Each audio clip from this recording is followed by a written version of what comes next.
এটা হচ্ছে হোটেলের লবি। লবি থেকে ভিতরে ঢোকার পরে এইখানে হচ্ছে রেজিস্ট্রেশনের বিভিন্ন পয়েন্ট ওরা করে রাখছে।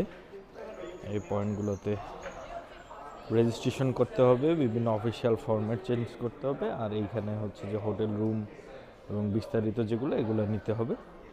তো চলুন রেজিস্ট্রেশন প্রসেসটা কমপ্লিট করে ফেলি।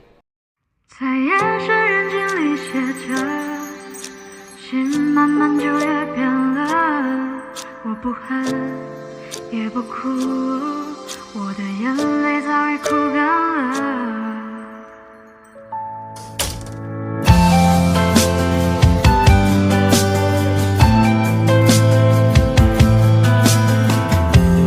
这是一封离别信，写下我该离开的原因。我在你生命中扮演的角色。তাহলে পৌঁছে গেছি। আমার রুম নাম্বার হচ্ছে 905। 905 এদিকে দেখাচ্ছে। 905 905 এই হলো 905। রুমে চলে আসছি, দেখি খুলি।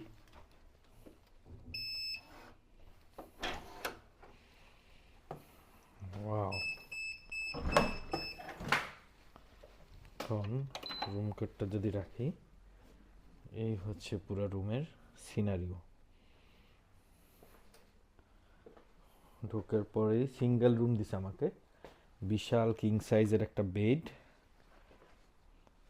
এর পাশে টিভি, এর পাশে একটা টেবিল আছে,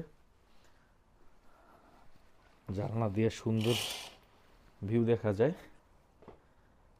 কারণ এটা পুরো চংসিং সিটির ওয়ান অফ দ্য পশ এরিয়ায়।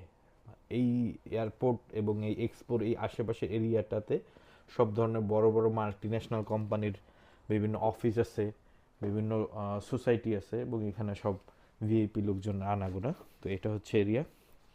তারপরে ঢুকেই ডান হাতে মানে বাম ওয়াশরুমটা ছিল।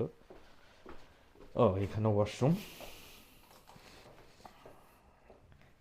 আর এটা হচ্ছে আমি ওয়াশরুমের, বিশাল ওয়াশরুম, সুন্দর সিস্টেম।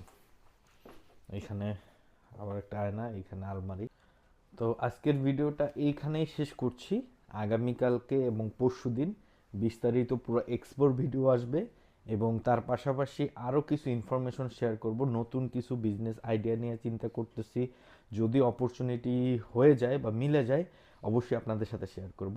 যারা আমার ভিডিও প্রতিনিয়ত দেখেন অবশ্যই লাইক কমেন্ট শেয়ার করে আমার ভিডিওগুলো বেশি বেশি মানুষের কাছে ছড়িয়ে দিবেন। আমি চেষ্টা করছি আপনাদের ইনফরমেটিভ ভিডিওগুলো দিয়ে আপনাদের চায়নার বিজনেস বা চায়না সংক্রান্ত যে বিষয়গুলো আছে এগুলো সম্পর্কে আপনাদেরকে জানানোর জন্য। তো আজকের মতো এখানেই বিদায় নিচ্ছি। সবাইকে আসসালামু আলাইকুম।